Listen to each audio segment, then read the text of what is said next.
Hello again. It's um, it's my top five time again. Um, a run through of the top five albums of a particular artist that's in my collection. It's my opinion. Beg if you wish to beg to differ, put your top five in the comments. Um, on another day, it might be in a different order, but it's today, and this is the order it's in. The artist today is my favourite artist, Pink Floyd. So we're going to start off with the number five album, in my opinion, Animals. This is the album that follows Wish You Were Here. It was difficult in gestation. Uh, two of the tracks had been around for a while, as You've Got to Be Crazy and Raving and Drooling. They morphed into two of the tracks on Animals.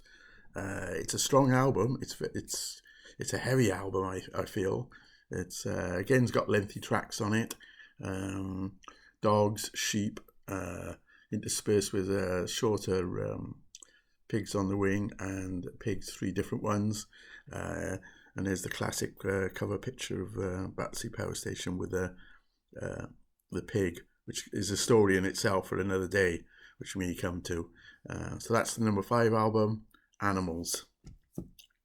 Um, the number four, it may surprise a few people.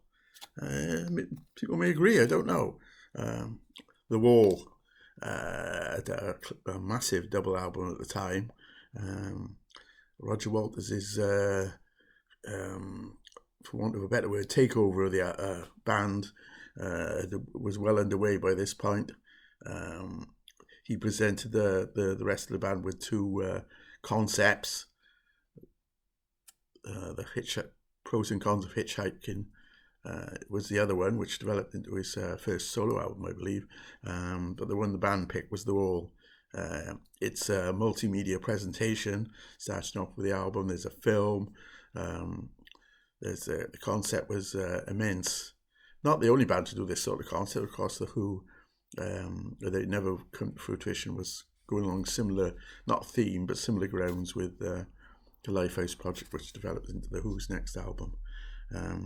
This contains Pink Floyd's only number one song, Christmas number one at that, Another Brick in the Wall, which everybody who even don't know who Pink Floyd is should be fairly familiar with, of a certain age. So that's in at number four. It's The Wall. In at number three, some people may disagree with this. It's metal. I think this is a solid Pink Floyd album. It's got one of my favourite tracks of all time, let alone Pink Floyd tracks, Echoes on it, which is, again, had a long gestation before being completed for this album. At various points, it was called Nothing, then The Sun and Nothing, and then The Return of the Sun and Nothing. And all these bits and bobs can be found on sort of various box sets now. Fat Old Sun is on here as well. One of These Days, which is an awesome track live.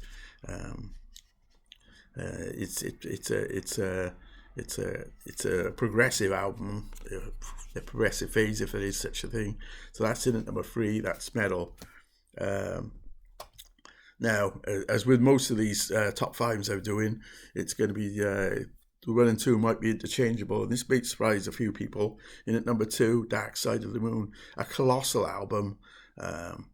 Its concept and its fruition almost perfect. They used to test hi-fis with this record. It's so good, and they probably still do somewhere in the world. This is. If you've never heard this album, where you been? This is an immense piece of work, and is a joy. If you don't listen to it for a few years and go back to it, it astounds you still. But it's in at number two because my favourite album by the Pink Floyd is Wish You Were Here. There's so much I could say about this album. It's just one track that stands out. The memorial to Syd Barrett by Pink Floyd, Shine On You Crazy Diamond. There's a fantastic story. It's on various videos where someone turned it in the studio where they were making this album.